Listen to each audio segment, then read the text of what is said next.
Welcome to a truly boring history, a soft-spoken journey through forgotten corners of the past. Tonight, we'll quietly step into another bleak chapter of history, told not with excitement, but with quiet honesty. If you're just settling in for a peaceful listen before sleep, we'd love to know where you're listening from and what time it is there. Feel free to leave a comment and say hello. And if this kind of slow, haunting historical storytelling helps you unwind, don't forget to subscribe.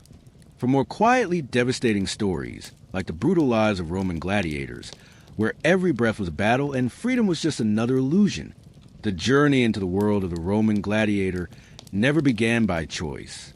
It began with the end of another life, a life once lived in villages, in distant provinces, in conquered lands. For most, the past started in ordinary routines, tending crops, fishing by the river, talking quietly with family by candlelight. The world was wide but simple, a patchwork of peaceful days occasionally marred by distant rumors of the Roman legions. Suddenly, the thundering approach of armored boots and the harsh bark of foreign voices shattered the routine. Conquest is swift. The village is taken, and men and women are separated from children, from parents, from neighbors. Some are marched away in chains, loaded onto rough carts, and watched over by indifferent soldiers. The long road to Rome is filled with confusion, hunger, and the muffled sobs of people losing everything familiar. The city of Rome itself is both magnificent and terrifying. Huge stone buildings, endless noise, strange smells. Captives are sorted and inspected in shadowy marketplaces, where slave traders pinch muscles, check teeth, and argue over prices. Young, strong, healthy men are quickly spotted by recruiters for the gladiator schools, the ludus. A new phase of life begins not with hope, but with resignation and fear. Arrival at the ludus brings more humiliation. Hair is shaved, bodies washed, and new names are given. Old identities are stripped away. The lanista, the owner and trainer, eyes each newcomer with practiced coldness. Some men will never see the arena, lost instead to illness or despair, but most must endure the daily rituals of training. The barracks are crowded, the beds hard, the air thick with the scent of sweat and anxiety. Life in the ludus is governed by strict rules and constant surveillance. The walls are high, lined with guards and the ever-present threat of violence. Days begin before sunrise, with loud commands echoing through stone corridors. Hunger is a constant companion. Food is little more than bland porridge, meant only to sustain, never to satisfy. Training is harsh, unrelenting, and always public. Each man is given a wooden sword and a heavy shield, required to repeat basic movements until exhaustion sets in. The trainers are former gladiators themselves, men shaped by the same suffering, now passing it on without pity. Mistakes are corrected with blows, and any sign of weakness is met with scorn or punishment.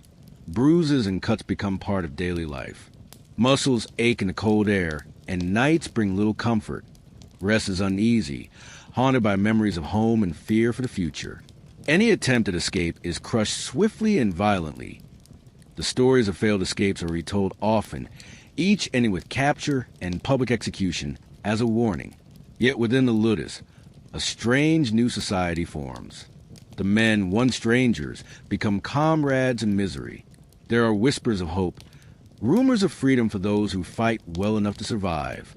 Others try to forget, focusing only on the next meal, the next lesson, the next breath. For every man, the shadow of the arena looms ever larger, its promise of glory far less certain than its promise of blood. Days blur together as bodies harden and resolve weakens. Even the strongest sometimes break, worn down not just by physical pain, but by the endless grind of repetition and the absence of choice. The lanista watches, always calculating, always deciding who might become a true fighter, who is destined for the background, who will die in the next games. Yet even here, in a world defined by suffering and routine, there are moments of resistance. Some men refuse to break, shaping their pain into quiet strength. They learn quickly how to block a blow, how to move in heavy armor, how to read the eyes of an opponent. They listen to old fighters, learning not just a movement of combat, but the cruel politics of the games and the moods of the crowd. Every week, rumors spread of new games being organized in the city's grand amphitheaters. The most skilled or promising fighters are singled out, given real weapons for the first time, and drilled relentlessly in mock combat. Those who fail are cast aside. Those who impress the trainers might survive long enough to enter the arena. There is no ceremony, no farewell, when a man is chosen for his first real fight.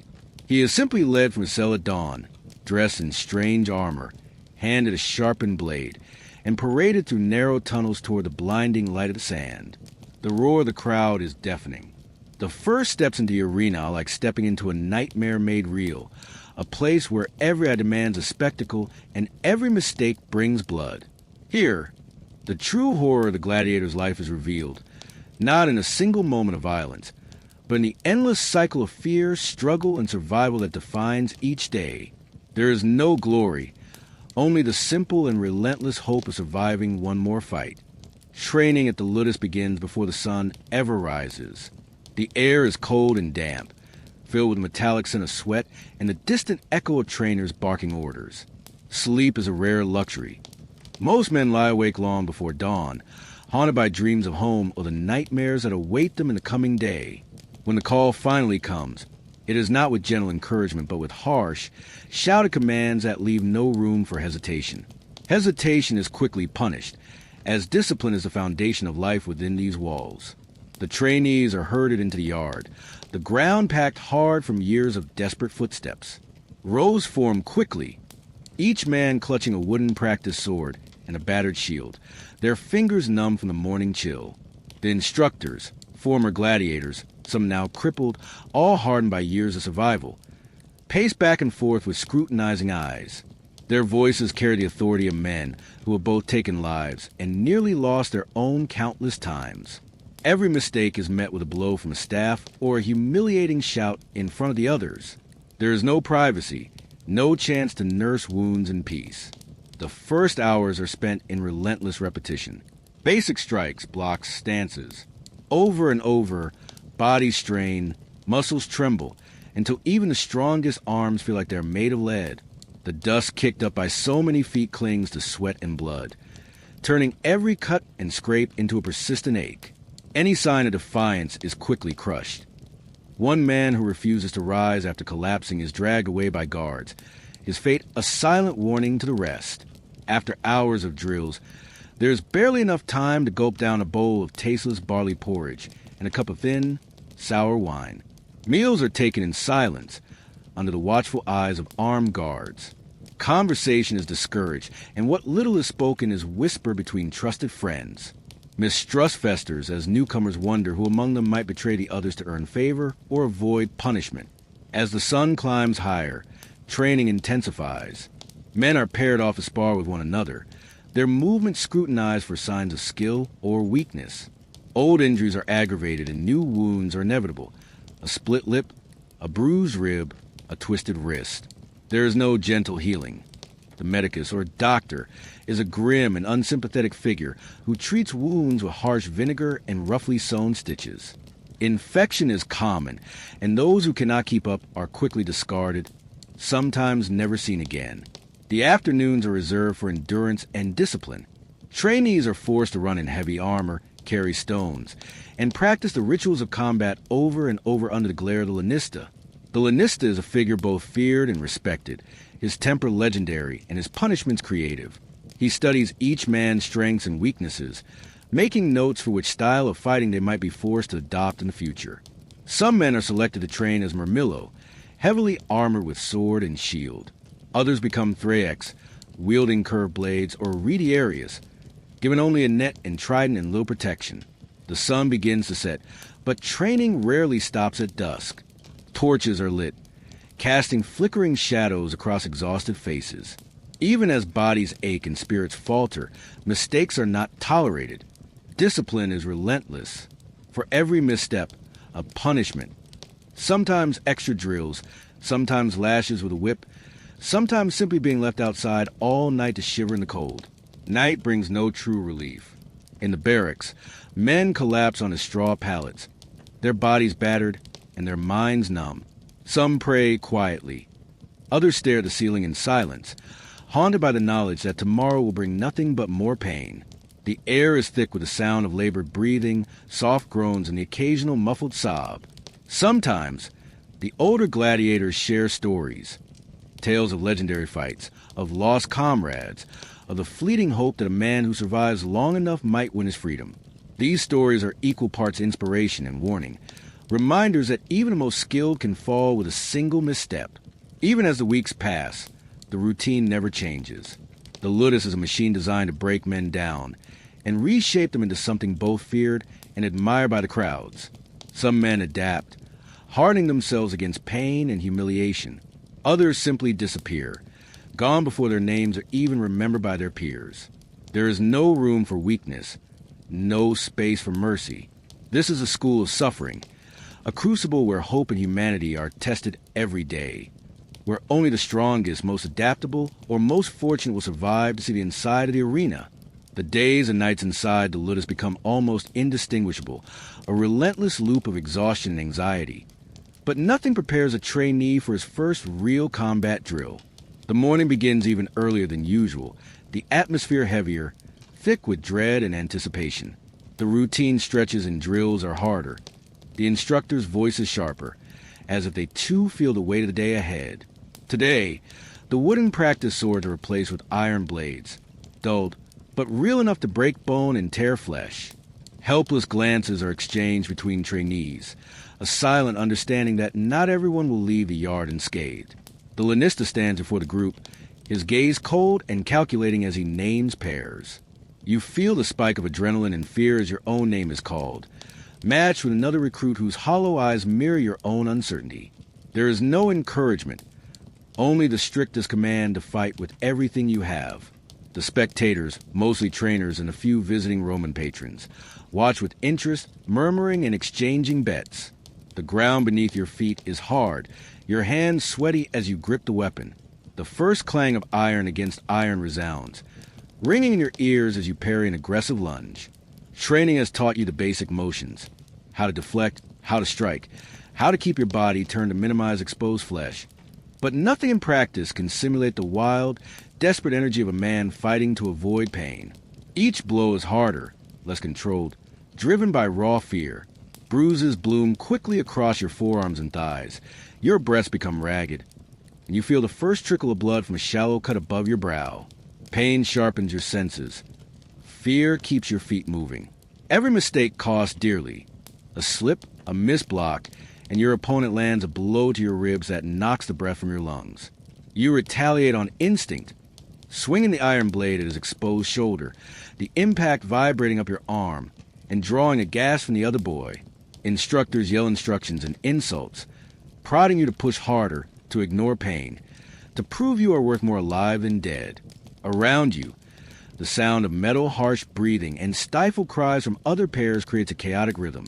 You realize quickly that the fight isn't truly over until one of you collapses or is separated by the trainers. Even when you can barely lift your sword, you must stand, defend, endure. Those who cannot are dragged to the side, some unconscious, some limping, others weeping in frustration or shame. When the first round is finally called to a halt, you are left trembling and spent, body throbbing with pain and mind fogged with exhaustion. But the day is not over. The lanista orders more drills. Wounded men forced to run laps, to carry heavy stones, to repeat the movement of attack and defense again and again until arms hang limp at their sides. For some, wounds received in training go untreated, festering into infection. For others, the agony becomes a source of grim determination. Pride hardens and the will to survive deepens. Meals that day are taken in silence, hands shaking as you spoon bland porridge into a mouth split by someone's careless blow. Conversation is muted, but glances between comrades are different now. There's respect in having survived, however bloodied or bruised.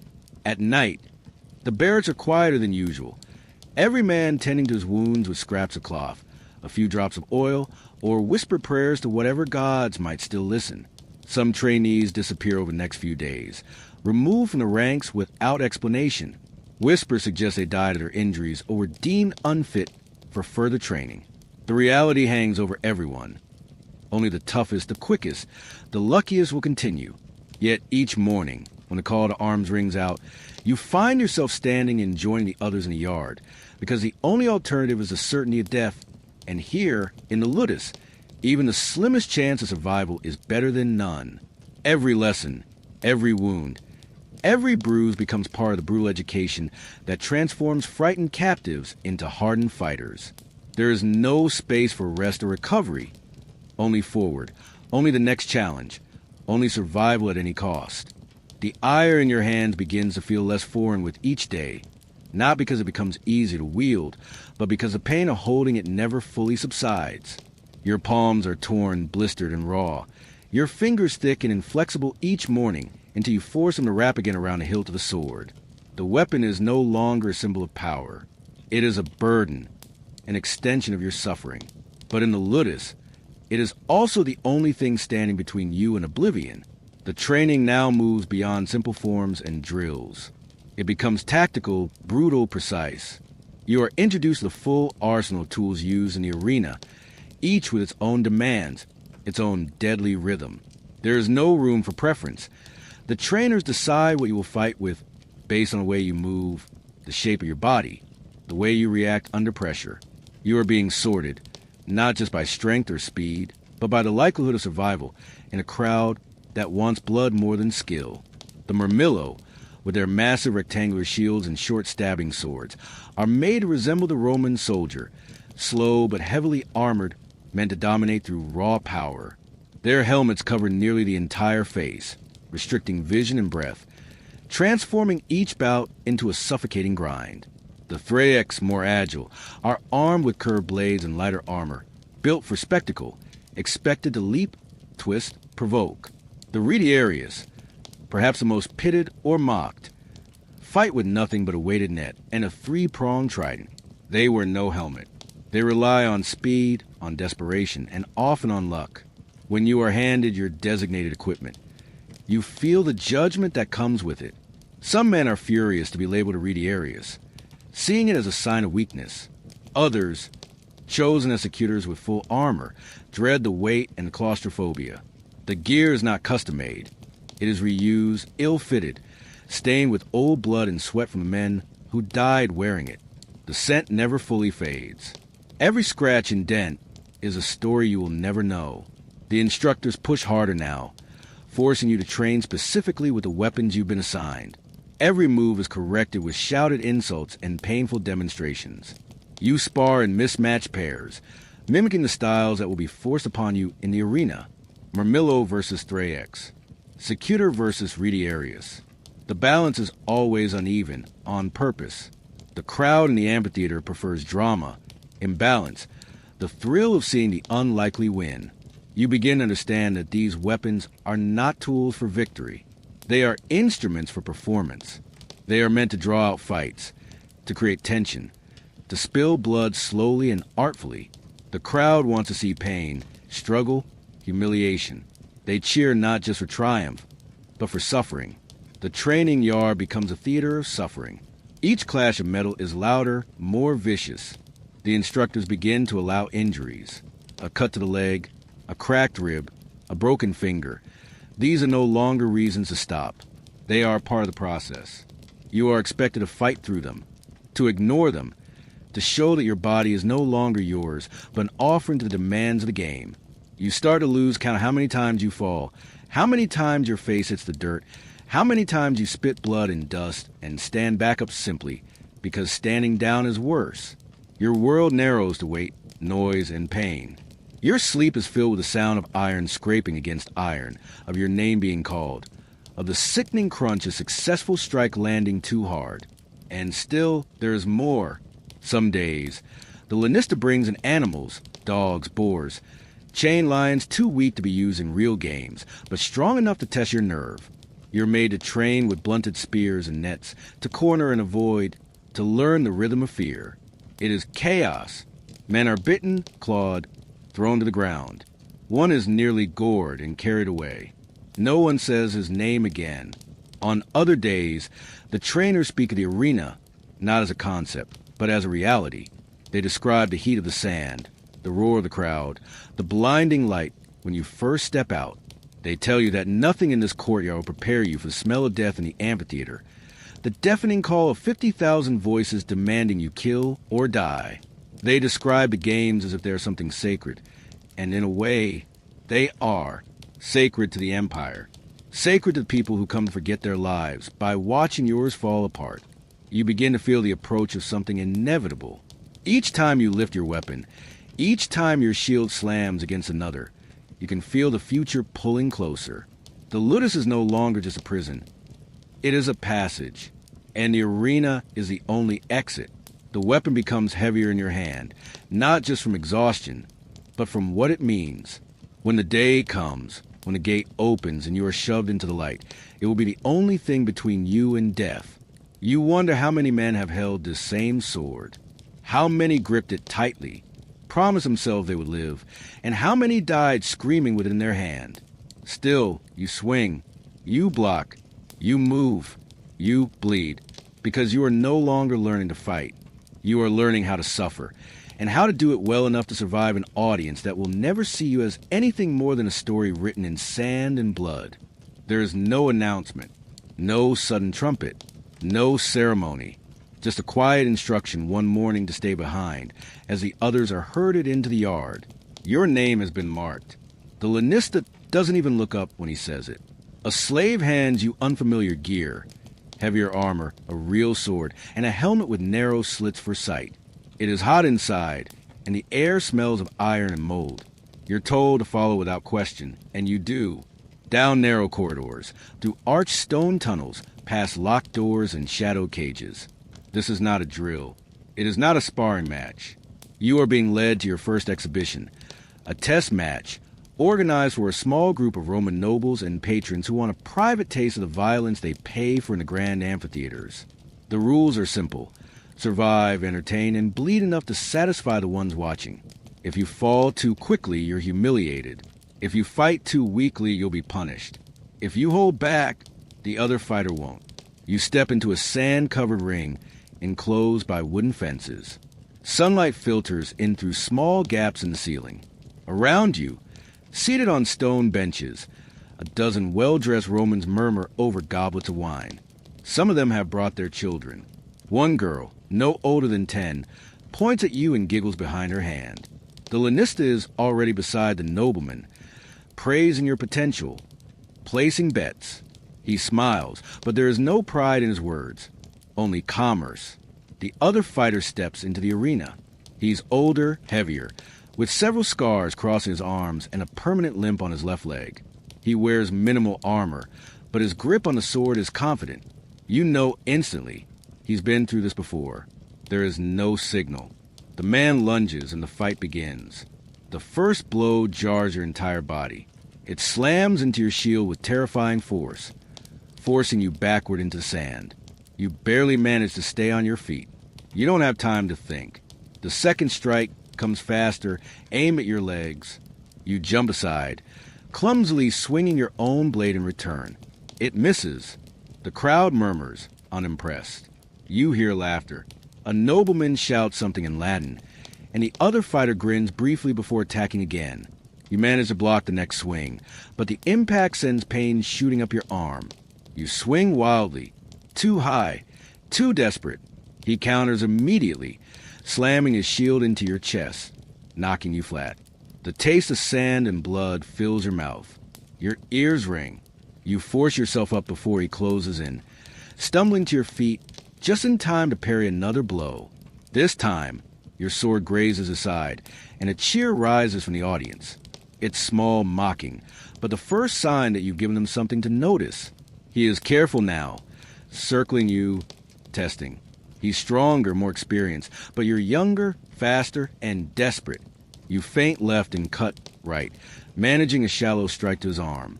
He grunts and retaliates with a vicious swing that tears open your thigh. The pain is immediate and sharp, but you don't fall. You stagger, reposition, and lift your blade again. The next exchange is chaos. Blades clashing, bodies crashing, screams and sand and blood. You lose track of the fight, reacting on instinct, hearing nothing but the rush of blood in your ears. Then, Suddenly, you find yourself standing while your opponent is on one knee, breathing heavily, sword lowered. You don't know how you got here. You barely remember the last strike. The crowd has fallen into a quiet hum of interest. You hear your name or the number they gave you pass between them. The lanista is watching closely, his arms crossed. You could finish the fight. A single blow would end it. But this is not the arena. This is still the ludus, and you are still being measured. So you lower your blade and step back, waiting for instruction. The lanista raises one hand and gives a nod. The match is over. You're escorted away while your opponent is left behind. You don't know what happens to him. Maybe he recovers. Maybe he doesn't. No one tells you. Back in the medical room, the slave medic binds your leg tightly and pours vinegar into the wound. You bite your lip to avoid screaming, tasting blood and sweat. The cut is deep, but you're lucky. You survived. More importantly, you've been seen. That night, as you lie in your cell, the pain flares with every breath. Your shoulder is bruised, your ribs ache, and your leg burns. But you are alive. And more than that, your name has reached the ears of those who matter. Your first real fight is behind you, and whether you won or not no longer matters. What matters is that you fought hard enough for them to remember you. You begin to understand something crucial. In the world of gladiators, pain is not the enemy. Silence is. The ones who are remembered live longer. Those who fade into the background are sent to die quickly, quietly, anonymously. Tomorrow, you'll train again. You will bleed again. But for the first time since arriving in the ludus, you are no longer invisible. The morning after your first real fight arrives without mercy, your body is slow to respond. Every movement feels like dragging rusted iron. Your leg throbs beneath the tight bandage. Your arm is stiff from block strikes, and your ribs ache with every breath. But no one allows you to rest, not even for a day. The moment the sun rises, a guard pounds on your door, shouts your name, and orders you into the training yard as if nothing has changed. Survival earns no reward in the ludus, only expectation. The other trainees glance at you differently now. Some nod, others look away. You have crossed a line they haven't yet reached. You stood in the ring, tasted real combat, and returned. That makes you dangerous. It also makes you valuable. The lanista watches you with the same cold indifference as before, but now, behind a stare, there's calculation. You are no longer just a slave. You are an investment. Training continues without pause. Your wounds reopen as you move through drills, your shirt clinging to blood-soaked bandages. When you falter, a strike from a staff across the back reminds you that pain is no excuse. Even in agony, you must perform. The training yard becomes more than just a place of instruction. It's now a stage, and your every movement is a display of what you're worth. You are pulled aside often, instructed separately from the others. You're taught how to move for the crowd, how to exaggerate a strike, how to fall in a way that seems brutal but spares your body. The crowd doesn't just want death, it wants theater. You learn how to read your opponent's rhythm, how to play off his strength, how to stretch a fight long enough to keep the audience leaning forward. In the arena, drama is as important as blood. You're also introduced to the economy of violence. Victories are valuable. The better you fight, the more bets are placed on you. If you entertain, patrons offer gifts to the ludus, and your status rises. With status come small luxuries, extra food, better bandages, warmer blankets. Some gladiators even receive the favor of women from the crowd. Gifts arranged by powerful men looking to reward good entertainment. But attention is dangerous. Jealousy festers quickly among other trainees. Some whisper when you walk past. Others offer congratulations laced with resentment. The ludus thrives on competition. For every man who rises, there are 10 others who fall. Those who feel overshadowed train harder, strike harder, push further. Not to improve, but to survive the next round of cuts. The days grow colder, and with winter creeping in, the harsh stone of the ludus walls offers no shelter. Rain leaks through the ceilings. The training yard turns to mud. The weaker trainees begin to show signs of wear. One collapses during drills. Another refuses to eat. Both are gone within days. No explanations. No goodbyes. Just Empty beds. In this grim monotony, your thoughts often drift back to your first fight. You replay each movement, each misstep. You remember the moment your blade connected, the surprise on your opponent's face, the sound of the crowd. It wasn't just noise. It was power. For a brief moment, you had control, not over your fate, but over their attention. You made them look. That realization lingers in your mind longer than the pain in your leg. Then, without warning, you're summoned again. This time, it's not for training or punishment. A messenger from a local noble house has come to observe. You and several others are lined up in full gear, while two well-dressed Romans circle slowly, whispering among themselves. They stop in front of you, discussing your previous fight, your form, your speed. They ask questions about your origins, your age, your injuries. You answer everything with your eyes forward, never daring to look directly at them. Later, your name is posted on a slate outside the barracks. It means you've been selected for another private match. You are to fight a newcomer, someone just purchased, untrained. The odds are already stacked in your favor, and the patrons expect a good show. There is no hesitation when the time comes. You gear up quickly, your fingers already knowing each strap and buckle. Your opponent is taller, broader, but he's nervous. His movements are hesitant, unrefined. You've been where he is. You recognize the same fear that once lived in your own eyes. But this is no longer about fear. It's about surviving again, and doing it with enough style that they remember your name tomorrow. The fight is swift but not easy. You draw it out just long enough. You allow yourself to take one hit, a glancing blow to the shoulder, to sell the struggle. Then you end it with a clean strike to the leg, dropping him. You step forward, press your sword to his chest, and wait. The patron nods from the shade of his pavilion. You lower your blade and walk away. Later that night, the kitchen slave brings you extra bread. A small gesture, a quiet signal. You did well. You feel nothing. Not pride, not regret. Only the dull ache of a body pushed too far, and the flicker of something colder beginning to settle in your chest. You are becoming what they want you to be. Not just a fighter, not just a performer, a weapon. The transition from training matches to public spectacles is not marked by ceremony or announcement. It is as quiet and inevitable as everything else in the Ludus. Your name simply appears on a new slate, one kept near the armory, where only the instructors and senior gladiators are permitted to look without permission. When you see it listed beneath the word Venatio, your stomach turns, not from fear, but recognition. This is no longer training. This is no longer an exhibition. This is the real thing. The day of your first public game begins long before dawn. You are woken in silence, led to a bathing area where freezing water is thrown over your body. Your wounds are checked quickly, and ointment is applied without care. A slave rubs oil into your arms and chest, not to soothe pain, but to make your skin gleam in the sunlight. Every step of preparation is a ritual, not for you, but for the spectators. You are being polished like a tool, decorated like a sacrifice.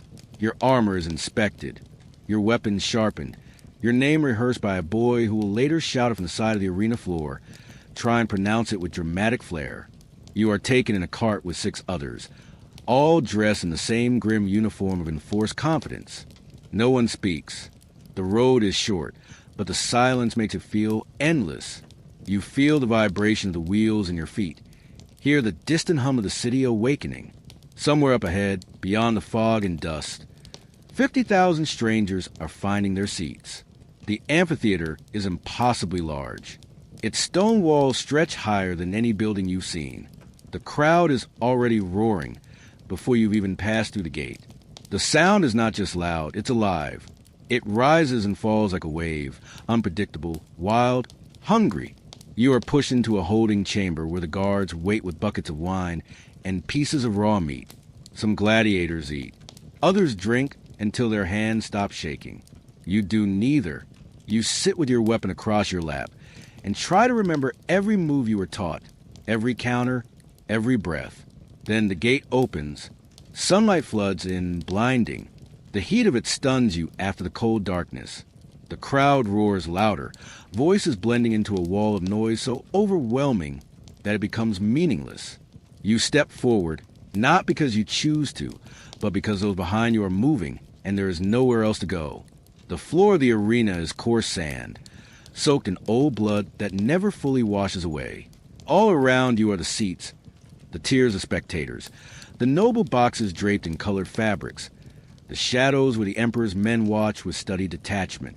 You are herded into formation, shoulder to shoulder with the other fighters. Across the arena stands another group, some you recognize from your own ludus. Others are strangers, borrowed or purchased of the day. The trumpet sounds.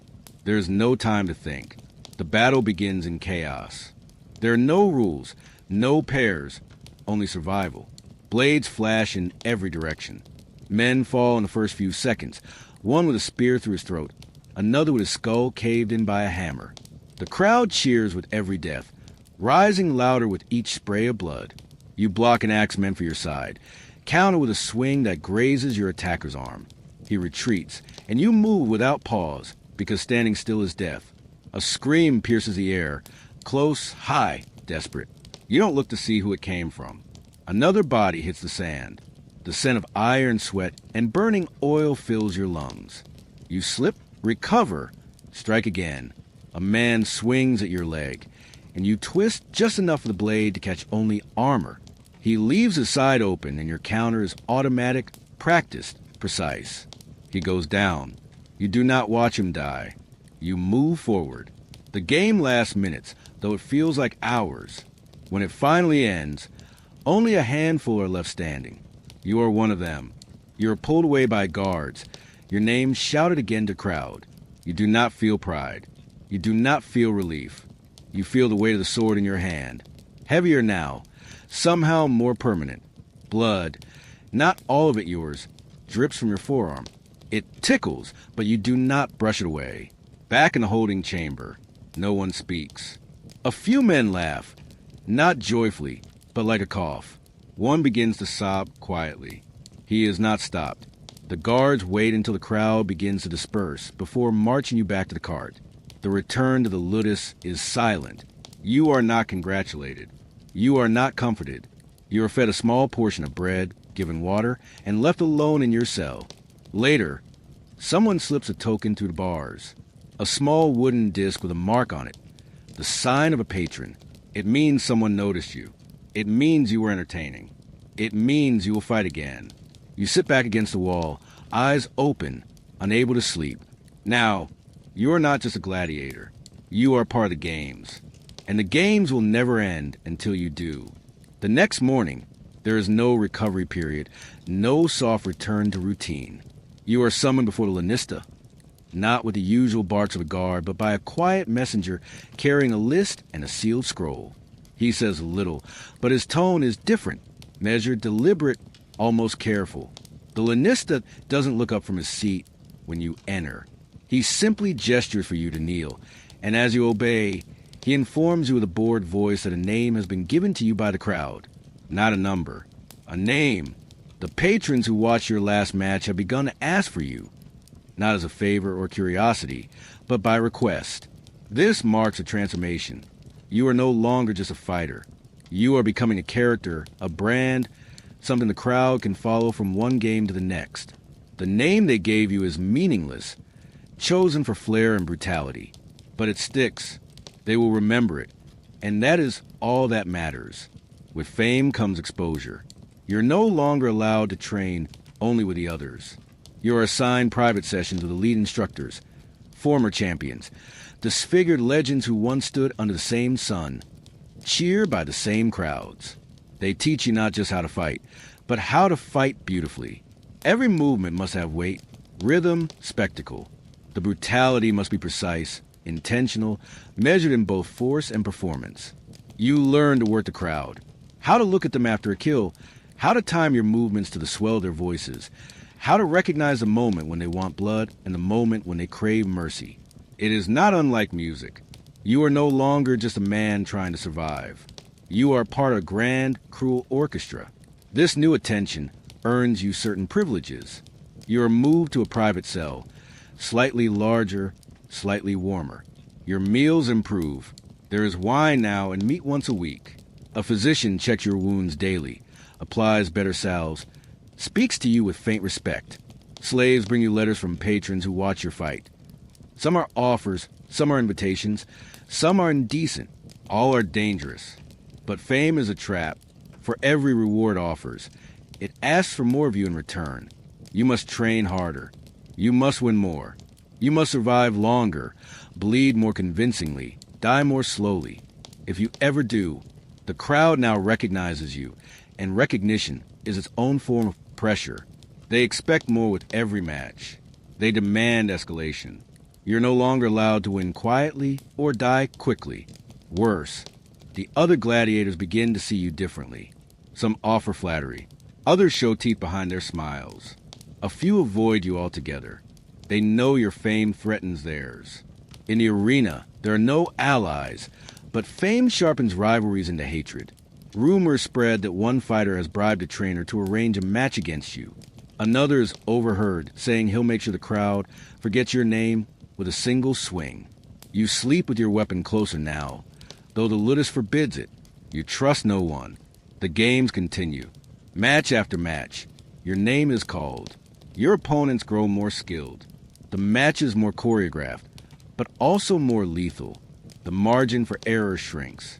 You suffer wounds that never fully heal, an elbow that won't straighten, a shoulder that clicks every time you raise your arm, a rib that never stopped aching since a hammer cracked it months ago. But you keep fighting. You keep rising, because the alternative is worse. To be forgotten is to die in silence. One day, you are brought to a banquet hosted by a senator whose son had seen you fight. The room is filled with silk and gold, laughter and opulence, smells of roasted meat and citrus oil. You're offered a place on a couch, wine in a crystal goblet, a plate piled high. Everyone in the room treats you like a novelty, part guest, part beast. They ask you to tell stories of your matches. One woman asks if you enjoy killing. You do not answer. Later, in private, the senator offers you a deal. If you continue winning, if you wear the colors of his house in your next appearance, he will petition for your freedom. It is a lie. You know it, but you nod and accept the offer, because rejecting it means losing his protection. And right now, protection is the only currency more valuable than blood. When you return to the ludus, the other fighters are already whispering. They saw you leave. They saw the crest on your tunic. They know your name is no longer yours. It belongs to the crowd now, to the politicians, to the empire itself. You begin to dream differently. No longer freedom, no longer of home, but of silence, of walking out into the arena and hearing nothing. No cheers, no roars, no cries for violence. Just silence. But the arena is never silent, and you are never alone. Each new match chips something away. You feel it in your breath, in the weight of your limbs, in the stiffness of your joints. You are not old, but you are no longer young. The glory they offer you feels less like a reward and more like a collar, tight around your neck, growing heavier with every fight. Fame, you realize, is not a path to freedom. It is a different kind of prison, one that smiles while it bleeds you dry. Your name being spoken in whispers is no longer confined to private banquets or drunken arenas. One morning, as you are summoned to the central chamber of the ludus, the guards are tense, the air thick with something more than discipline. A visiting official waits for you inside, dressed in a deep crimson toga, the gold ring of the senator gleaming from his finger. He doesn't introduce himself. He doesn't need to. He simply reads your name, your match history, and then says, "You've been summoned to the Colosseum." Everything changes in that moment. The Colosseum is not merely a place. It is an idea, a symbol, built in the heart of Rome, for tiers high, packed with nearly 50,000 people when full. It is a stage upon which legends are created and destroyed in equal measure. The arena where emperors give thumbs and decide fates with gestures. The sand inside those walls is not like the sand of other games. It is sacred cursed, soaked with generations of blood. To be called there is to be considered more than just a skilled gladiator. It is to be considered spectacle. It is the empire calling you forward to perform for at heart. You are given 2 days to prepare. The ludus becomes a flurry of activity. Your armor is polished beyond recognition. You're brought before tailors, medics, weaponsmiths. You're measured, cleaned, questioned. You are told your opponent is a champion from another province, a man undefeated in 9 appearances, rumored to have killed 2 men in 1 match. They tell you his name, his fighting style, his preferred traps. You listen, but the facts slide through your mind like water through a sieve. You can only focus on the roaring memory of that word. Colosseum. The night before, you are taken aside by the lanista. For once, he speaks without cruelty. He tells you the reality. This match could be the turning point. A strong performance may gain you a patron powerful enough to buy your contract. A poor one may end you in a pit beneath the arena, buried with the others who bled for too little applause. You nod, and he leaves you in silence. Sleep never comes. Before sunrise, you are taken from your cell, armor already laid out. The leather straps are tight across your chest, the bronze plates heavy and hot from a forge. You eat nothing. The cart ride to the Colosseum feels unreal. The city passes by like a blur. Merchants, beggars, nobles, temples, fountains. None of it seems real as the shadow of the Colosseum grows larger, swallowing the skyline. Inside, it is overwhelming. You are brought through service corridors and narrow tunnels beneath the structure. The air is cool, dank, and filled with the sound of preparation. The clanging of chains, the low murmur of priests, the roars of animals caged nearby, and above it all, the rising thunder of the crowd. You wait with other fighters in holding cells, separated by iron gates. Some pray, some vomit, some sit still, eyes blank, already gone somewhere else in their minds. A horn sounds, then another, and then the gate opens. You are led into the arena under the open sky, the sun blazing above like an indifferent god. The roar of the crowd is not just noise, it is weight. It crushes the air around you, makes your feet heavy, your breath shallow. The sand is bright, fine, blinding. Across the field, your opponent stands waiting. His armor is different, lighter, silvered, elegant. He holds a curved blade and a small round shield, standing with the stillness of someone who has killed before and will do it again without hesitation. Trumpets sound again. The crowd rises. The match begins. You circle each other, cautious at first. His footwork is impeccable. Every step is a trap, every twitch of the shoulder a possible feint. You test him with a lunge. He bats your blade aside with ease. The crowd jeers your opening move, eager for blood, not choreography. You just wait, step back. He comes in with a flourish, a sudden burst of motion, and your shield catches a strike, but just barely. The impact sends you reeling. He follows with a second strike to your thigh, grazing armor but cutting skin. The crowd roars. Pain brings clarity. You counter, harder this time, stepping into his space, slamming your shield against his chest and knocking him backward. It isn't elegant, but it works. You feel the tide shift. The crowd is watching more closely now. He recovers fast, snarls, and the dance continues. You trade blows for what feels like hours, though only minutes pass. Dust clings to sweat, blood seeps through cuts, and muscles scream in protest. Still, neither of you fall. The crowd loves it. Their roar becomes a kind of drug. You hear your name chanted, your stage name, your title, echoing across the tiers. It terrifies you more than your opponent does. You feel seen but not known, admired but not human. At last, your opponent falters. His foot slips in the sand. You don't hesitate. Your sword strikes across his chest plate, hard enough to knock the wind from him. He stumbles, kneels disarmed. You raise your blade. The moment freezes. All eyes turn to the Emperor's box. He is there, robed, aloof, surrounded by senators and slaves. He raises one hand. The crowd shouts, divided. Some yell for mercy, others for death. He waits, then makes a subtle gesture. Thumb sideways. The decision is yours. You breathe heavily, chest heaving beneath your armor. You look at the man before you, beaten, trembling, not begging, waiting. You lower your sword. The match ends. You are led from the arena not as a prisoner, but as a performer who delivered a successful act. Back in the tunnels, No one speaks to you. You are bandaged, your armor removed, your name marked down again in records that determine who lives, who fights, and who dies next week. When you finally return to your cell, everything feels smaller, quieter, but your ears still ring with the echo of 50,000 voices. You feel no joy, no triumph, only the dull, consuming exhaustion of having lived one more day in a life not truly yours. And you know with certainty that the Colosseum will call you back. It always does. There is no rhythm to the assignments anymore. One day you're summoned to spar against another trained man, and the next, without warning, you're told to prepare for a venatio, a beast hunt. It's not a hunt in any real sense of the word. There's no stalking through forests, no cunning or strategy, only raw terror and unpredictability. You're not chosen because you have experience with animals.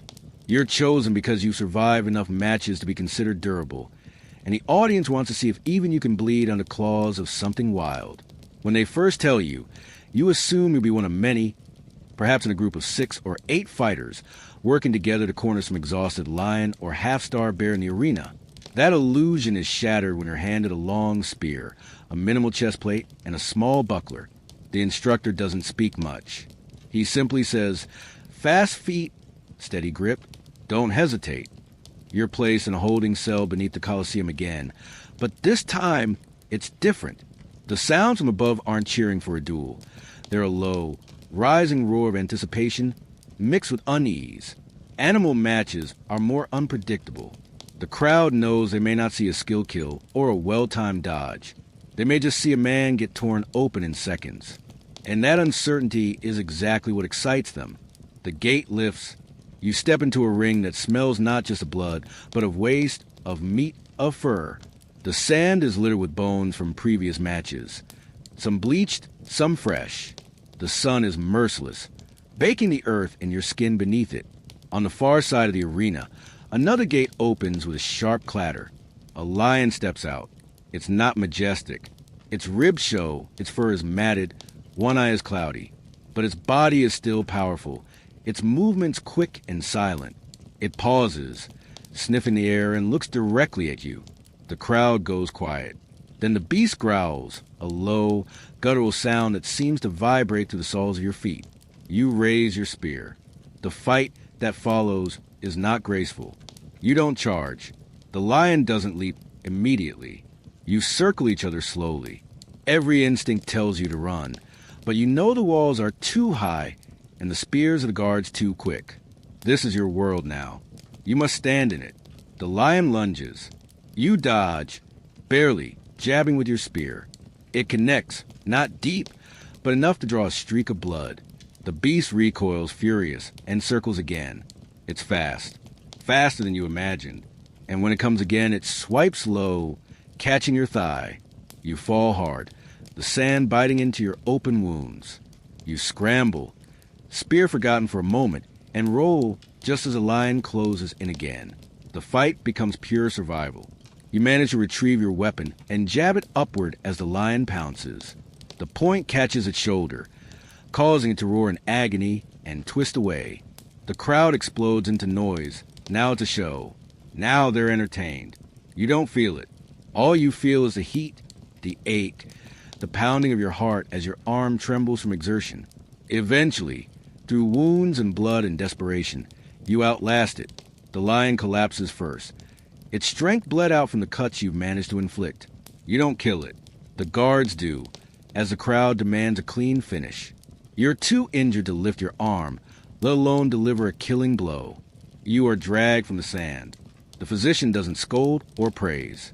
He works in silence, cleaning deep scratches across your thigh and side, stitching your skin with coarse thread. Infection is a greater threat now. The wounds are not clean, and the beasts carry filth in their claws. You lie still as he works, eyes fixed on the ceiling, hearing the muffled thunder of the next match already starting above. That night, your fever begins. You drift in and out of consciousness for days. Sometimes you wake to the sound of groaning men nearby, sometimes to the cold press of a wet cloth against your head. Time blurs.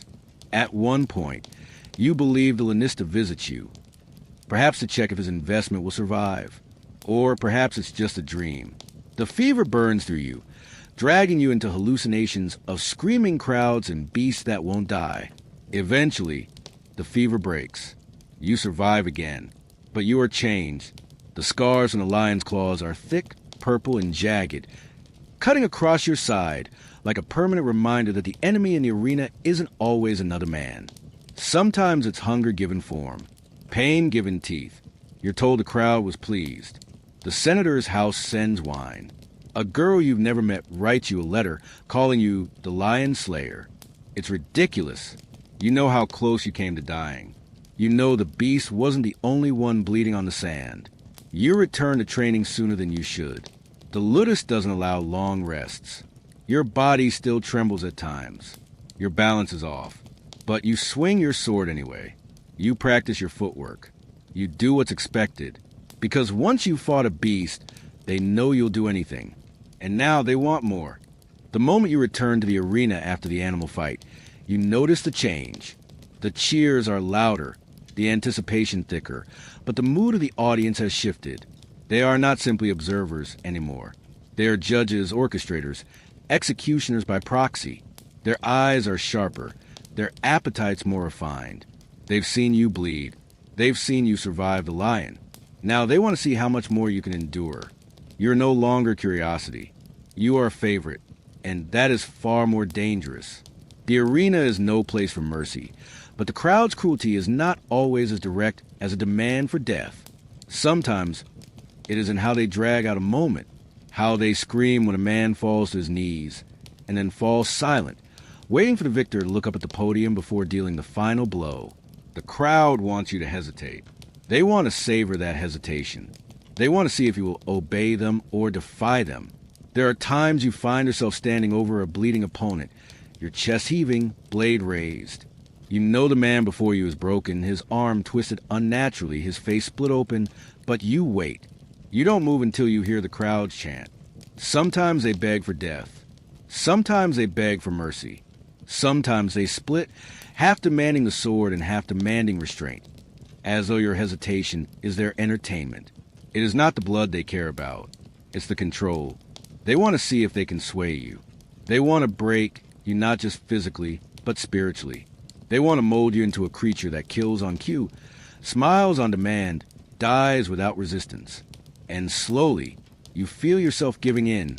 You start listening for their cues, watching for the hand of the editor, the slight movement of the sponsor's fingers from the viewing box. You measure your victories, not in survival alone, but in applause. After each match, your first instinct is not to check your wounds, but to look up to see if they were pleased.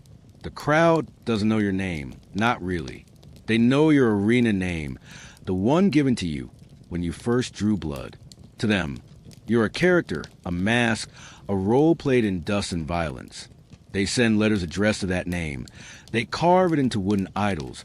They cheer it when it's shouted by the announcer. They don't know your real voice, your family, your past. They don't care.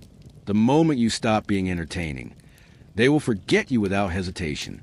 Some days, the matches are rigged for drama. You're paired with a man you trained with for months. You remember his jokes, the way he limps from an old hip injury, the quiet way he whispered prayers before sleep. Now he stands across from you in the sand, his blade trembling. The audience has been told this will be a fight to the death. They want heartbreak. They want betrayal. They want you to strike first. And you do, not because you hate him, not because you want to, but because the crowd expects it. And you know what happens when they're disappointed. After the match, your reward is extra food, a clean bandage, and silence. You sit in your cell, the cheers still echoing in your ears, and try not to remember the way he looked at you when your sword found his throat. You begin to see familiar faces in the stands. Wealthy patrons who have taken a liking to you. They wear your colors. Some paint their faces. Others bring banners. They call your name and laugh when you win. They jeer when you hesitate. Boo when the blood doesn't spray high enough into the air. It feels personal. It shouldn't, but it does. They speak of you in the markets like you're a beast in a cage. You hear in whispers when guards return from errands. Did you hear what he did to that Thraex? They say he took off the man's arm. in one clean swing. The senator's daughter was there. She said she almost fainted. You are a story now, a legend growing larger than your body, larger than your name. The version of you they cheer for doesn't match the man who stares at the ceiling at night, wondering how many more matches his body can take. The version they love never bleeds for long. The version they adore never hesitates when a man begs for his life. You try to separate the two versions in your mind. One is armor, forged from necessity. The other is still human, still aching. But it gets harder with each match. The cheers drown out your own thoughts. The crowd's voice becomes louder than your own.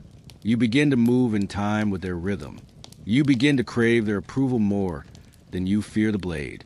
One day, after a match that leaves 3 men dead in the sand, you are escorted not back to your cell, but to a private dining room beneath the Colosseum. A noble woman waits there, seated behind a silver tray of fruit and wine. She praises your technique, your expression, your control. She tells you that you're beautiful when you're covered in blood. Then she asks you if you remember who you killed. You do, but you tell her no.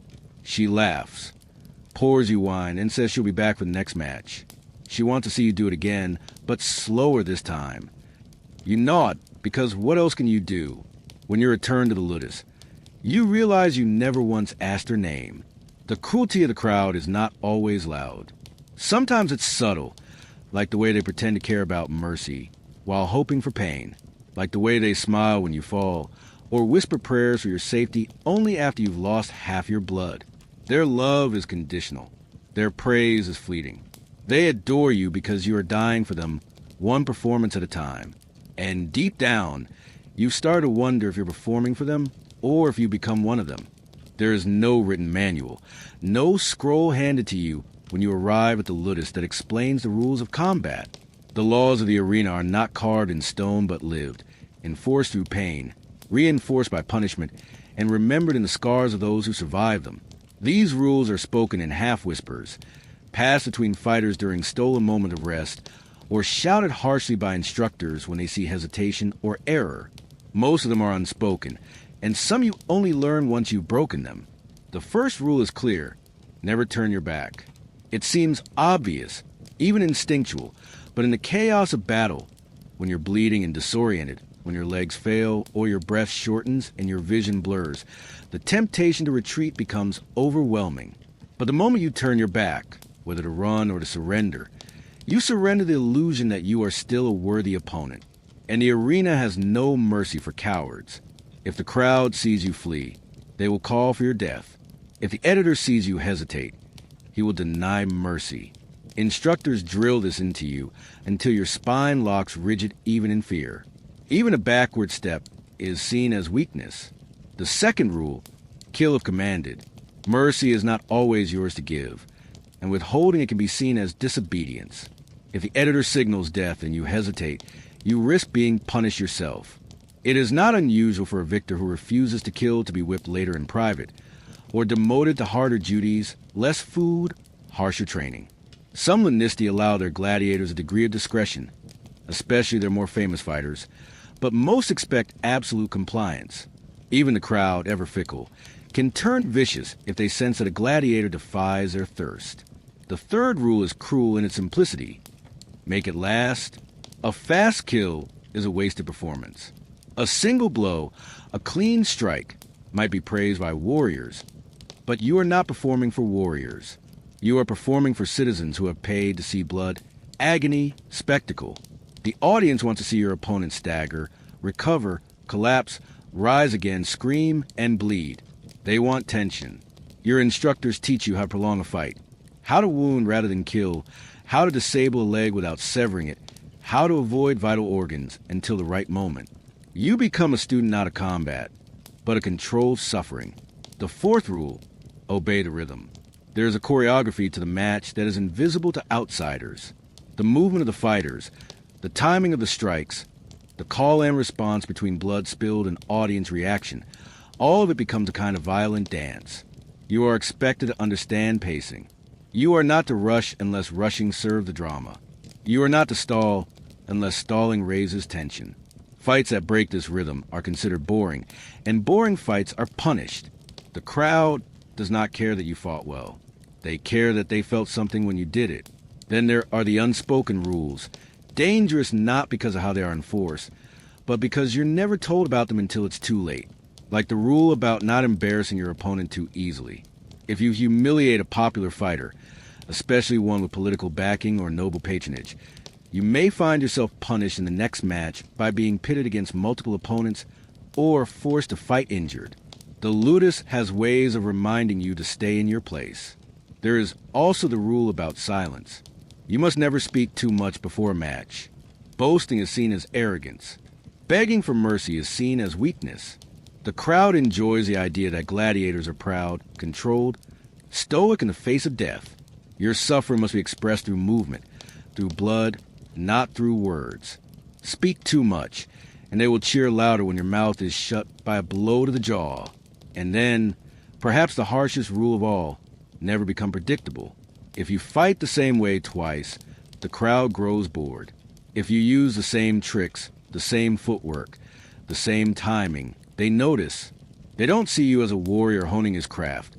They see you as lazy, unworthy of their coin. This forces you to constantly adapt, invent, risk. Sometimes that risk costs you. Sometimes you lose a match not because you were slower or weaker, but because you tried to surprise the crowd and miscalculated. Still, you are expected to do it again next time. The price of originality is pain. The price of predictability is death. Your instructors rarely explain any of this outright. They simply punish you when you break the rules and nod in approval when you follow them. Over time, your body learns to obey before your mind even catches up. Your muscles react to subtle cues. Your steps adjust to invisible rhythms. Your blade becomes a tool not of survival, but of pageantry. These rules are more important than skill. You've seen fighters stronger than you fall because they didn't understand how to pace a fight, how to work the audience, how to perform even in agony. And you've seen average men survive match after match simply because they knew how to please the crowd.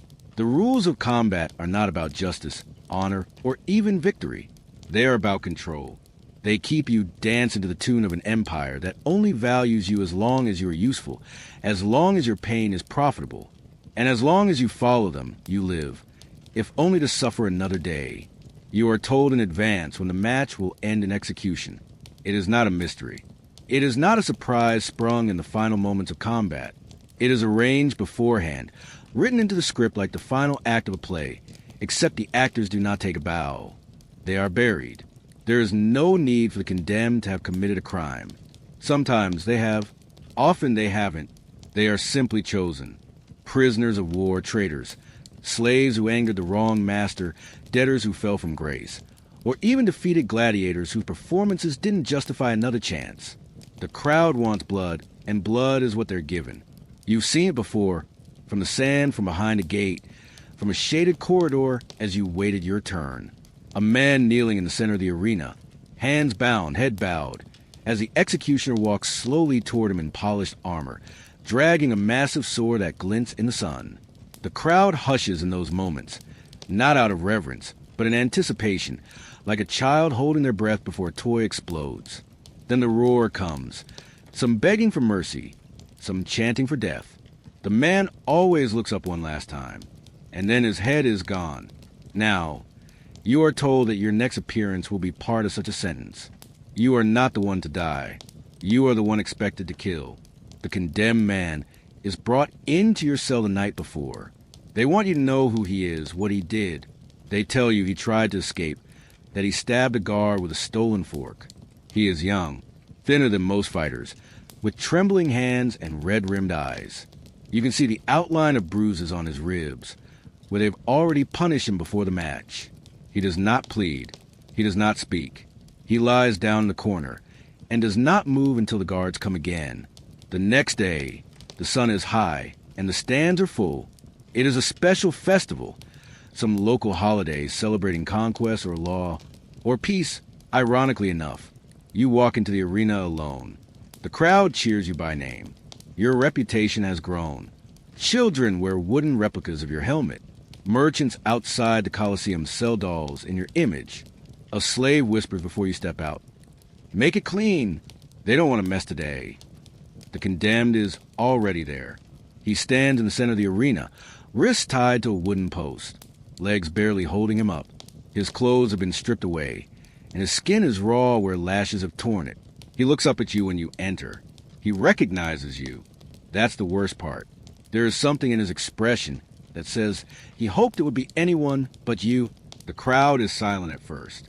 Then a chant begins. It's not his name they chant. It's yours. You raise your weapon, not as a salute, but because it's what's expected. There is no duel, no fight. You walk slowly toward him. He watches you the entire time. The guards untie him and shove him to his knees. He does not resist. There is no resistance left. You stand behind him. The sword in your hands is heavier than usual, not in weight, but in memory. The crowd leans forward. They want precision. They want a clean stroke, a beautiful arc, a moment they can remember as part of the festival. You raise the blade. You hesitate. For a single heartbeat, there is silence.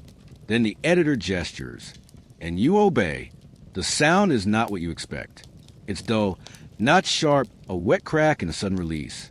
The body slumps forward. The head does not roll. It simply falls. The crowd explodes into cheers. Flowers are thrown. Wine is spilled. Musicians strike up a triumphant song. You walk off the sand in silence.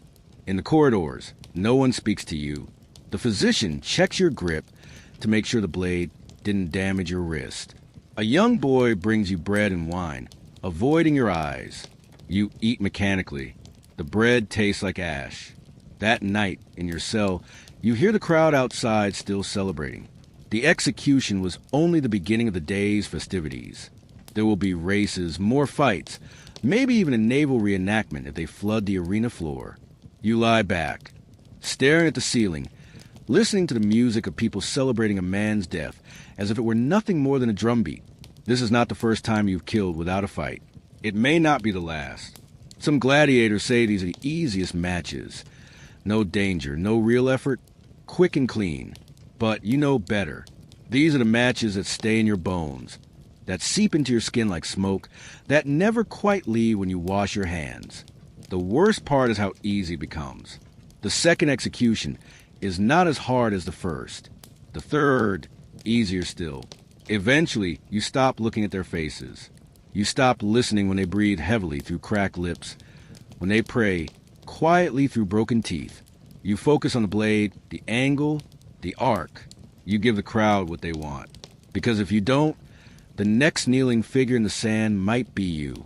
When the gates of the arena close and the blood is washed in the sand, when the crowds disperse and the roars fade into the city's nighttime hum, the gladiator returns not to celebration, not to comfort, but to the cold, regimented monotony of the barracks. It is not home. It is not sanctuary. It is a place of containment, a holding cell for bodies trained to break, for minds trained to endure, and for souls slowly learning to vanish. The barracks are long, stone-walled corridors lined with cramped cells, barely large enough to lie down. The smell of sweat, blood, and damp straw lingers constantly. Your belongings are few. A blanket that barely keeps the cold away, a chip bowl, a dull razor, a wooden token with your name carved into it, handed to you when you first arrived and taken away when you are sold, traded, or killed. The walls are scratched with names long forgotten, marks counting days, crude drawings of what might have been children, lovers, or dreams. Every morning begins before the sky lightens. There are no alarms, just the rhythm of boots slamming against the stone floors as the trainers bark the first commands of the day. You rise with the others, groaning from soreness that never quite heals. The air is always cold before dawn. You dress quickly, sometimes with the same tunic you've worn for weeks, and fall into line for roll call. Absences are noted without comment. A name skipped over means someone has died or been removed. No one asks questions. Training starts immediately. The routine is unchanging. Drills, sparring, running, shield work, weapon forms. Everything is counted, time corrected. If you move too slowly, you are struck. If you fall, you are punished. If you show pain, it is ignored. The body becomes a machine, pushed past its limit each day. The worst injuries are not from combat, but from repetition. Shoulders that grind in their sockets, knees that swell and never recover, fingers that no longer bend properly. The food is bland but enough. Barley porridge in the morning, lentils and flatbread in the evening. Sometimes fish if they're festival. Water from clay jugs, sour wine on rare occasions. You eat quickly, surrounded by men who do not talk during meals unless they must. Conversation in the barracks is short, often whispered. Every word carries weight. Trust is rare. Alliances shift. There are fights, sometimes deadly, settled quietly or punished in the yard the next morning. There is no privacy. You bathe in shared rooms, sleep in rows, shit in trenches. The guards watch even here. Some of them enjoy watching. Others avert their eyes. The instructors walk to the rows at night, inspecting wounds, checking for infections, selecting men for private matches or training sessions. If your name is called, you follow without question. It could mean a new opportunity or a death sentence. You learn not to hope. When the games approach, tension thickens. Those chosen clean their armor with trembling hands, sharpen blades already sharp, lie awake rehearsing footwork. Others, those not chosen, pretend not to watch, but they count every man who leaves and fails to return. Betting happens in whispers. The trainers place their own wagers, sometimes openly. It's common knowledge that they profit from your survival or failure. You are a number on a ledger, a figure in a game of profit and death. At night, when training is done and the torches are lit low, there is a strange quiet in the barracks. Some men sit against the walls and tell stories. Real ones, half-remembered ones, made-up ones. They talk of women they once loved, rivers they used to swim in, food their mothers used to cook. They whisper in different languages, laugh softly at jokes that make no sense to outsiders. For a moment, the barracks feel almost human. Some write. They carve messages into the wood or scratch poems into stone with stolen nails. You've seen prayers etched into corners of bunks, names circled in hearts, even curses directed at Lanisti. Some men pray silently. Others sing in low voices until the guards tell them to shut their mouths. There is comfort in ritual, even when the gods remain silent. But most nights, you lie on your back and stare at the ceiling. You listen to the cough of the injured, the muffled sobs of the young, the restless shifting of men who've lived too long on the edge of death. You wonder how many of them will still be breathing tomorrow. You wonder if you'll be one of them. And when sleep finally comes, it is dreamless. Because even in your dreams, you are not free. You are still in the barracks, still waiting for the next name to be called, still listening for the sound of the gates and the cheer of the crowd that reminds you, you are not a man. You are a gladiator, and your world is smaller than any prison. No matter how skilled a gladiator becomes, no matter how many matches he survives or how loudly the crowd chants his name, there is one reality that remains unchanging, as constant as the weight of the sword in his hand. Hunger. Not starvation. Not the kind that leaves men too weak to stand, but a controlled, calculated deprivation. A diet engineered to maintain muscle, to fuel just enough aggression, but never to satisfy. You are not fed to be full. You are fed to keep fighting. The first thing you learn in the Ludus is that meals are not moments of peace. They are routines, as rigid and joyless as the drills that bruise your bones. Food is served at specific hours and never a minute before. You eat in silence, in rows, shoulder to shoulder with men who might one day try to kill you. There are no conversations, no shared laughter, no warmth. There's only chewing, swallowing, and the scrape of wooden bowls against stone. Breakfast is always the same, a heavy porridge of barley or millet, sometimes mixed with mashed beans, sometimes not. It sticks to your teeth, to the roof of your mouth, to your stomach like cement. It is meant to be filling, but not pleasant. Some days, the porridge is sour, left too long in the pot. You eat it anyway. Hunger gives you no room for pride. On good days, the evening meal includes lentils or boiled cabbage, occasionally a scrap of pork fat or salted fish. The portions are small, measured carefully by the kitchen slaves. Fighters who perform well in the arena might be given an egg, a bit of cheese, or wine. These are not luxuries, but tools of motivation, symbols of status. You learn to savor them quickly, because they are rare, And because a man sitting beside you might remember that you received them and he did not.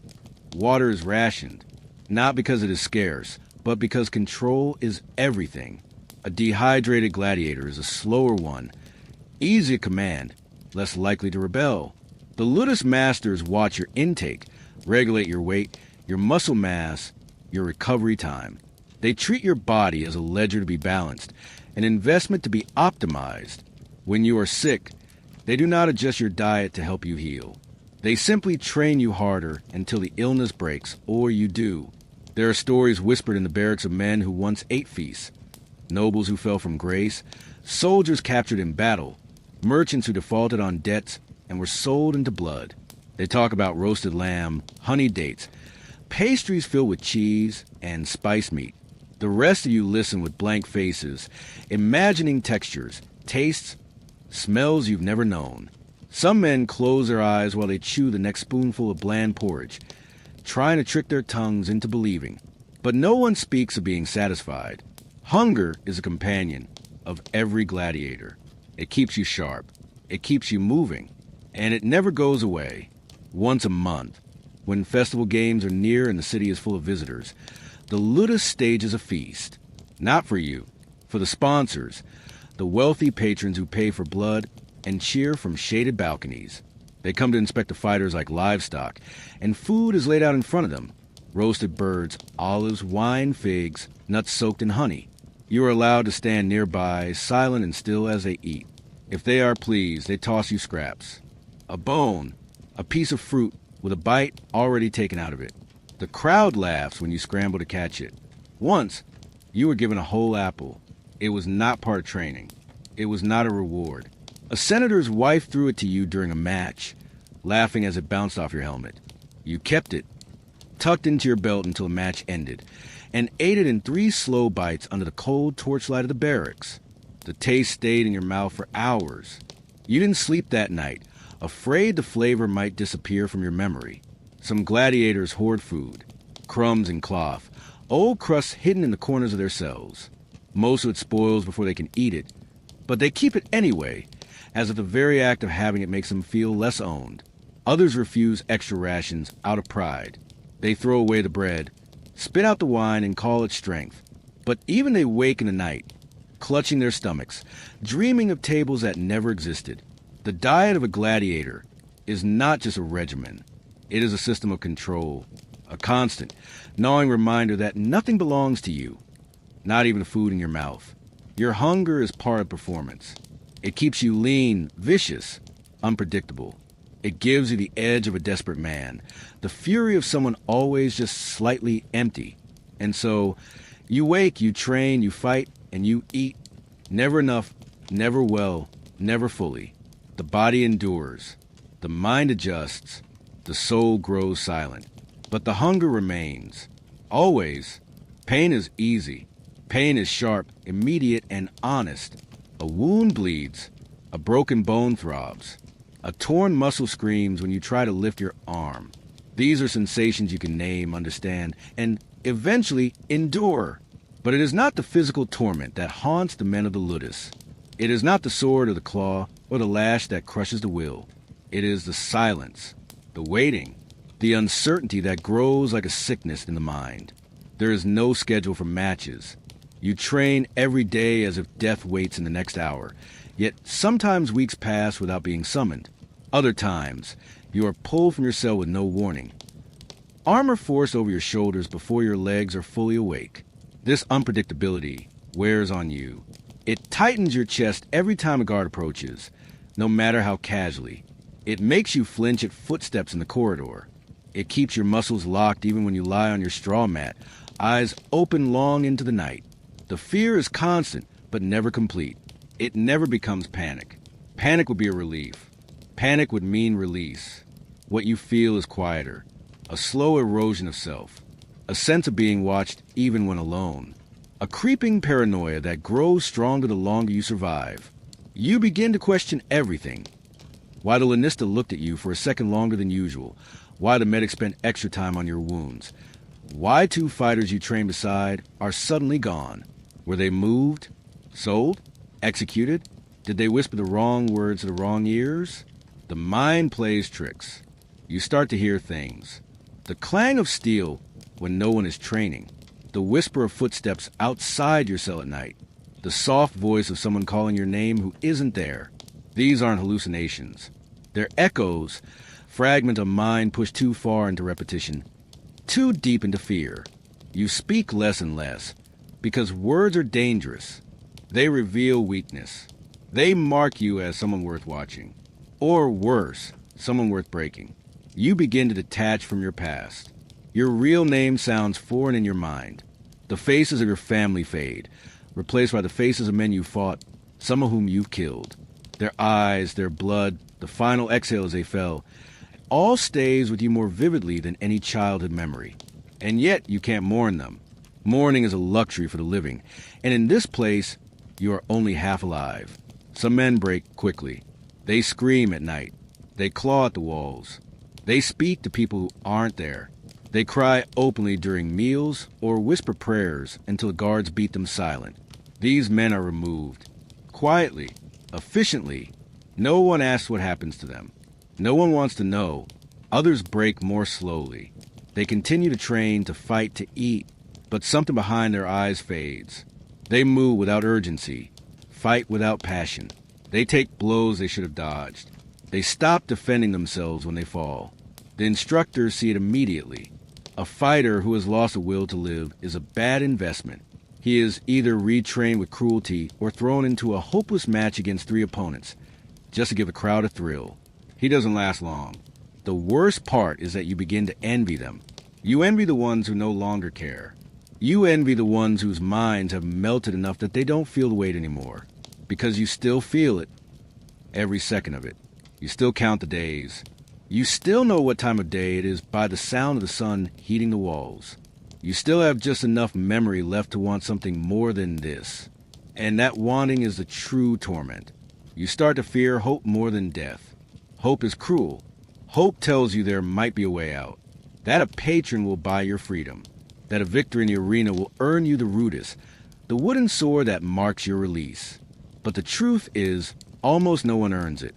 The few who do are often too broken to enjoy it. One man who won his freedom walked into the sea 2 weeks later. Another returned to the ludus, begging to be allowed to train the next generation. The outside world is not kind of men who've lived as long as monsters. So you bury hope deep.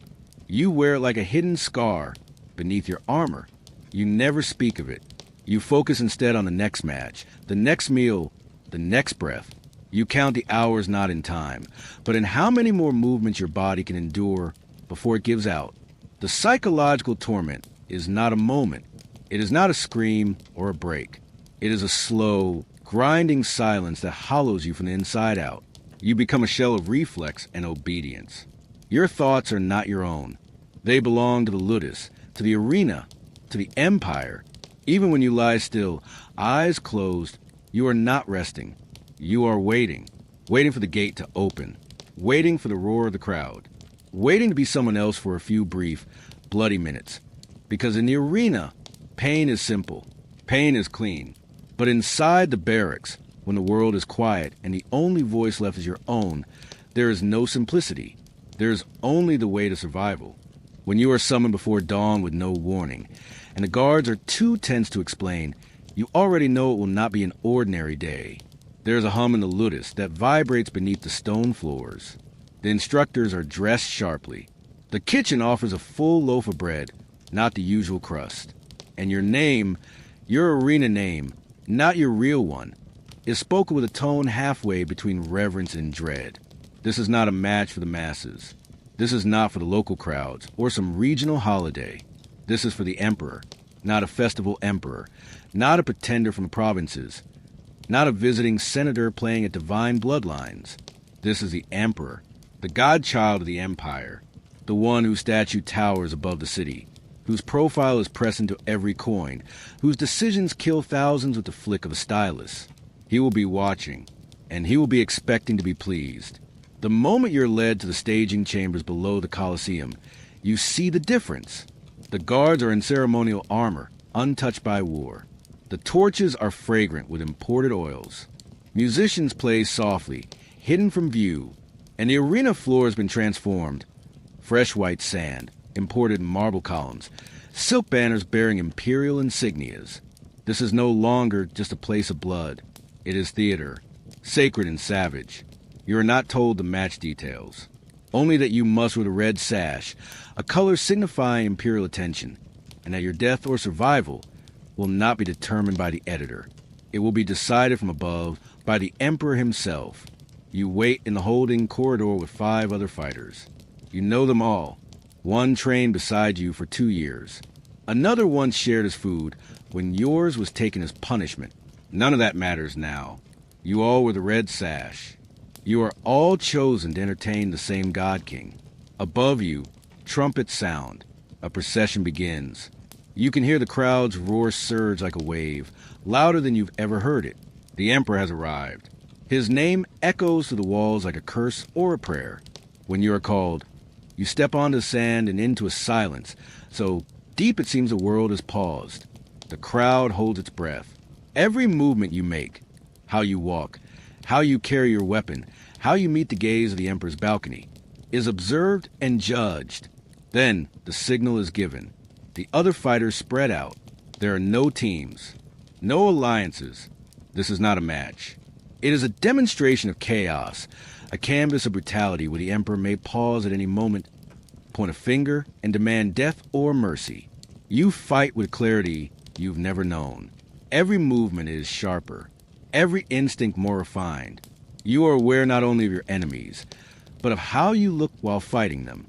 You begin to anticipate the rhythm of the crowd, but this time it's different. Their cheering isn't wild. It's calculated, awaiting cues from the imperial box.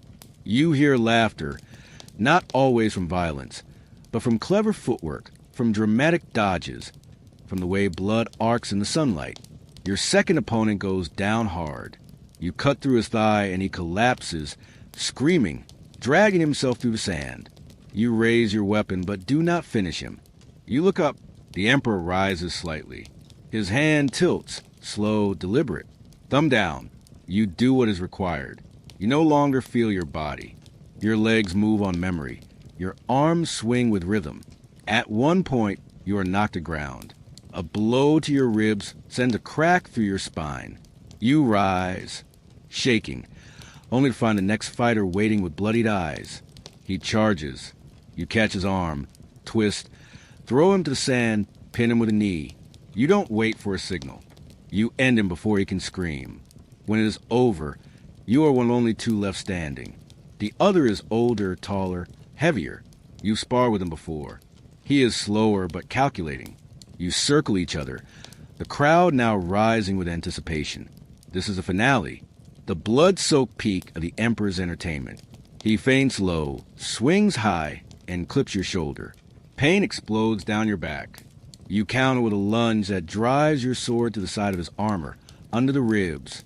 He gasps not in pain but in shock, and falls to his knees. The crowd waits. Silent. You step back, weapon lowered. You look up. The emperor leans forward. He is young, barely more than a boy, draped in gold and surrounded by eunuchs and senators. He examines you like a man might examine a falcon, admiring the symmetry of the wings, the way the blood has not dulled the eyes. His hand rises, thumb to the side, indecision, the worst kind.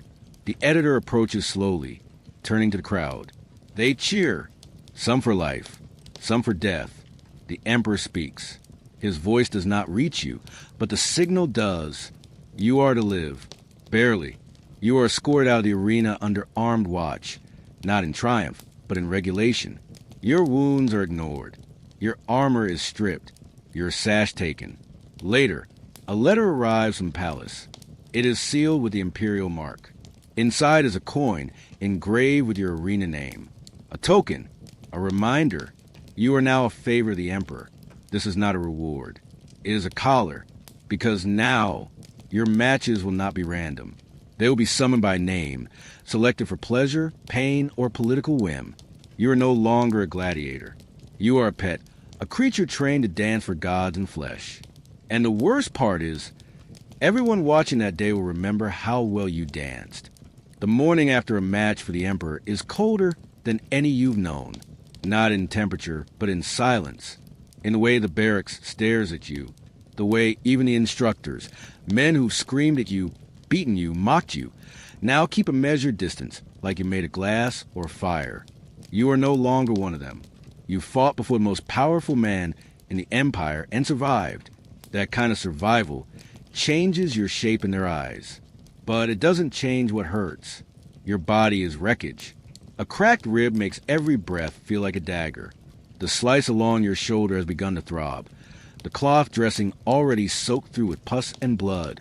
You try to lift your arm and your vision swims. The medic comes to you eventually. He works in silence, binding, stitching, grinding herbs with a stone bowl.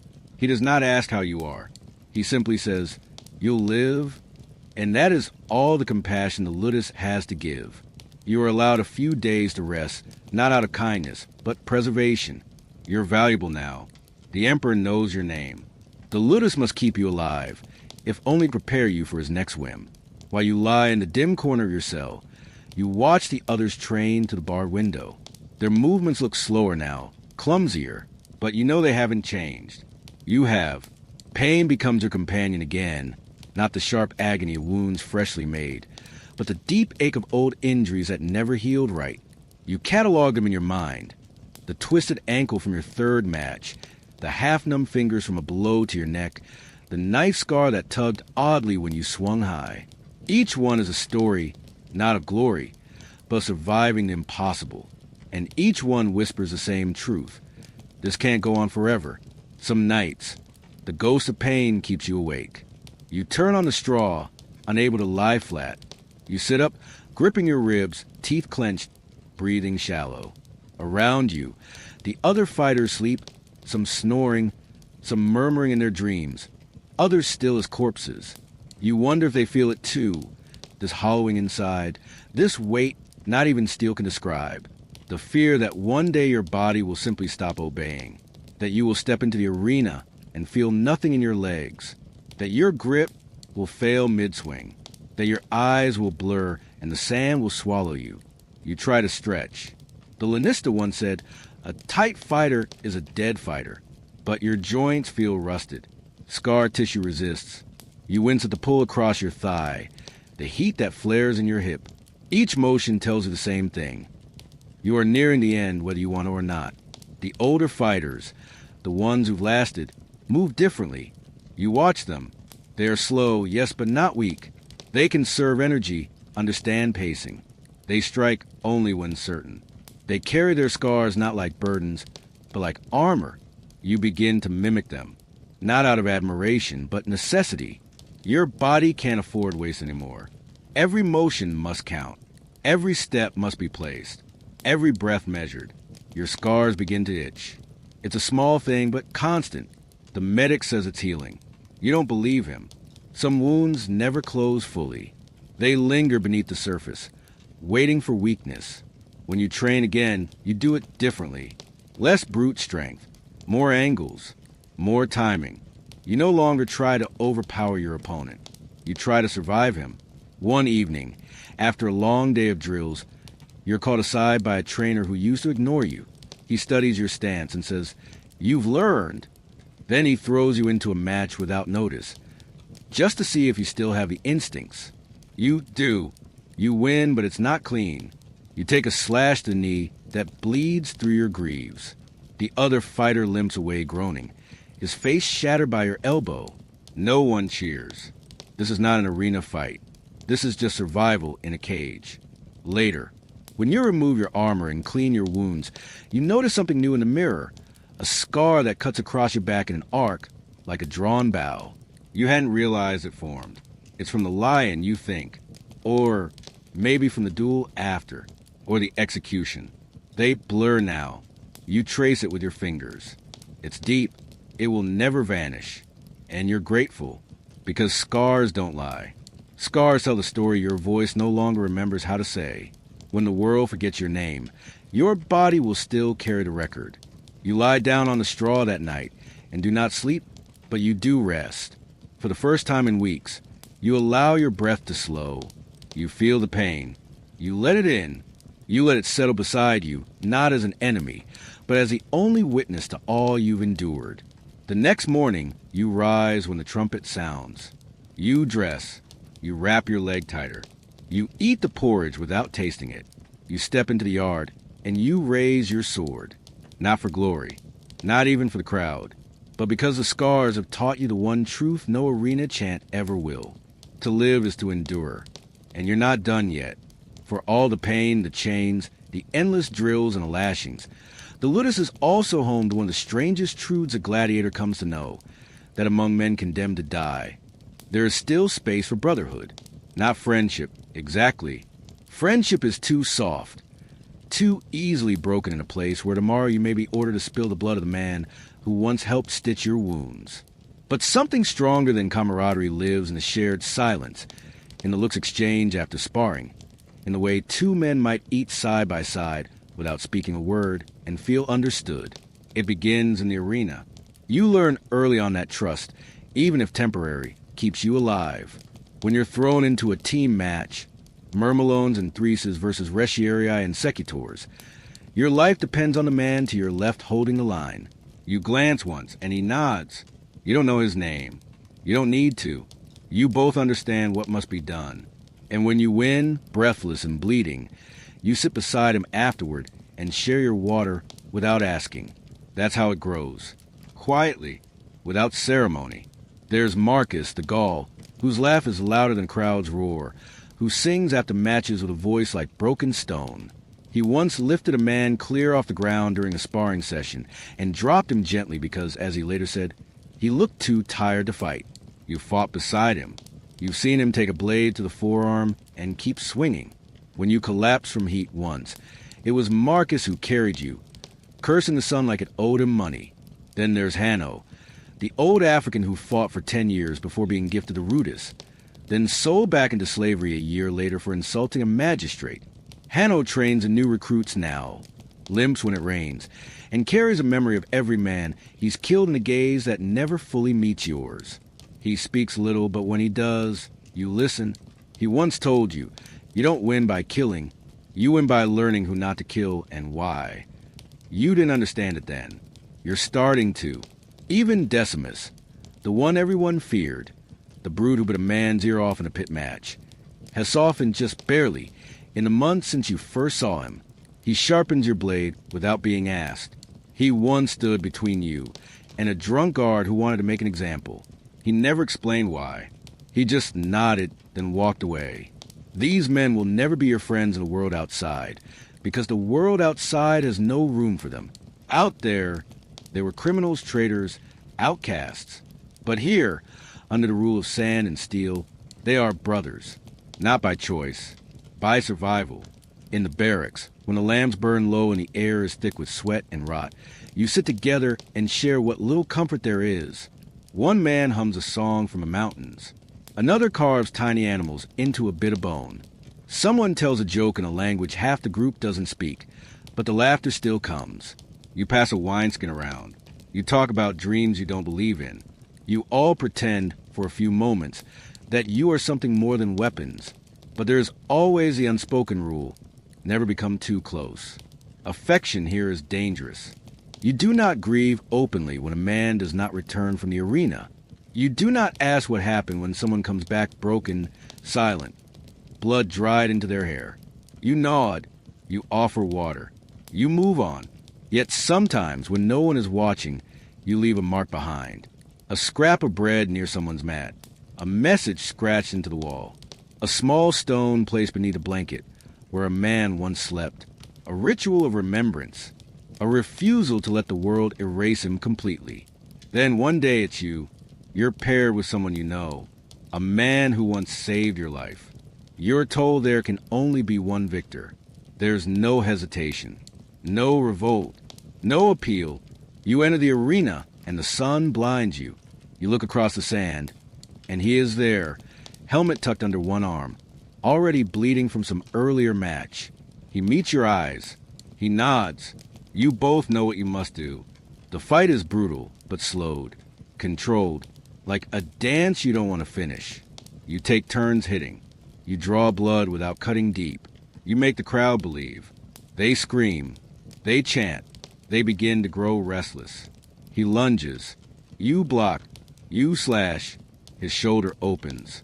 You step back. He drops to one knee. You look up. The Emperor's hand does not rise, but the editor's does. Thumb down. He smiles at you, your brother, your opponent, and says, "Do it quickly." You do. The crowd erupts. Flowers. Coins. Screaming. You walk back through the gate, dripping with blood that's not yours. Behind you, the attendants are already dragging his body away.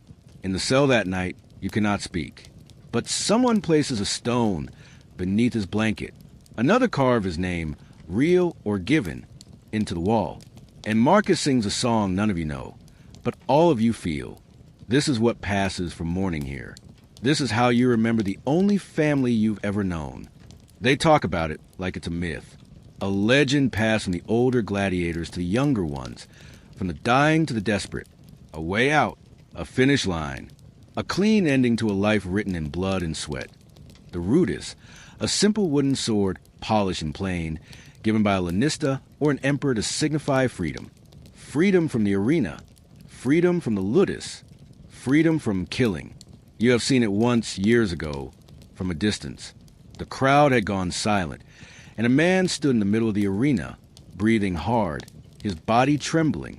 His opponent lay dead behind him, not from a clean strike, but a brutal one, rageful and final. The emperor raised a hand. Then the editor stepped forward and placed something small into the victor's hands. The rudis, a piece of carved wood, no longer than your forearm, held like a torch in the failing sun. The crowd erupted. The man fell to his knees.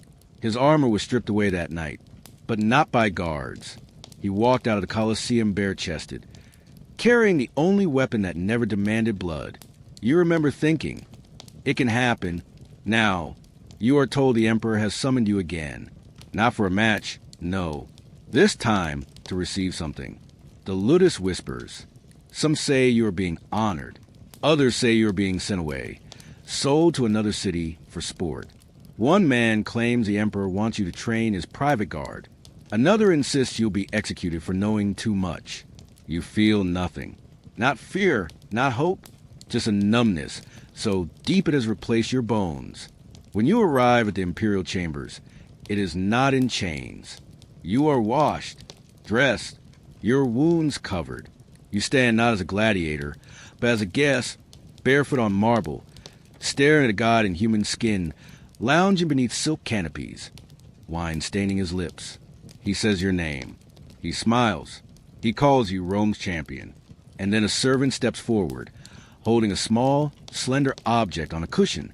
Wood, unsharpened, weightless, the rudis. You take it, because that is what is expected. You hold it in both hands, raise it, bow your head. The crowd watching from balconies claps softly. The Emperor waves you away, already bored. A slave escorts you out, silent. You are led not back to the barracks, but to a quiet stone room near the edge of the palace grounds. There is food, a cot, a basin of clean water. You sit on the edge of the bed, the rudis in your lap. Your hands don't know what to do with it. It has no balance, no grip. It is not meant to kill. It is meant to represent the end. The next morning, a steward arrives and informs you that you may go, wherever you wish. You are no longer bound by the ludus. The scroll has been signed. Your debt is paid.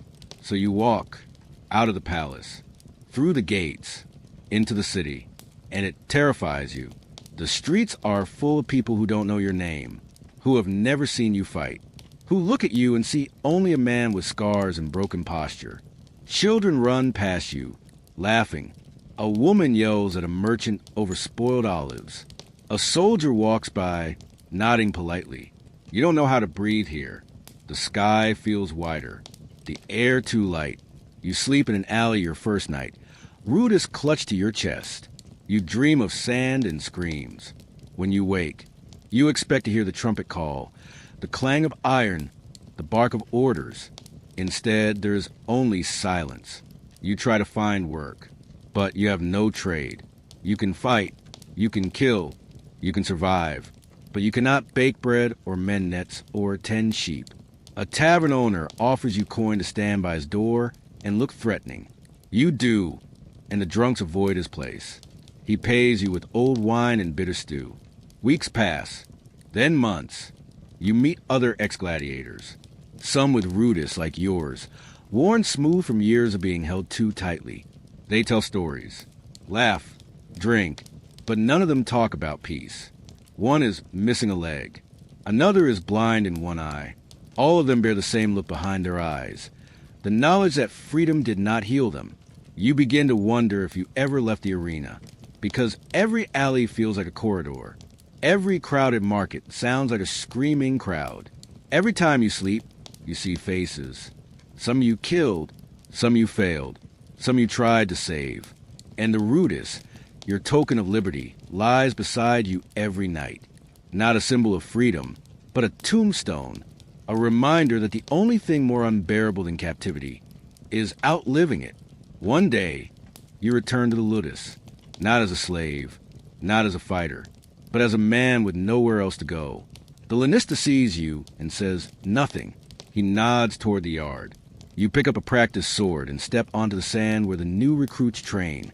You show them how to move, how to breathe, how not to die. And in their eyes, you see yourself all over again. You do not tell them about freedom. You let them keep believing. Because sometimes, hope is the only thing more powerful than a blade. And sometimes, the arena never ends. It only changes shape.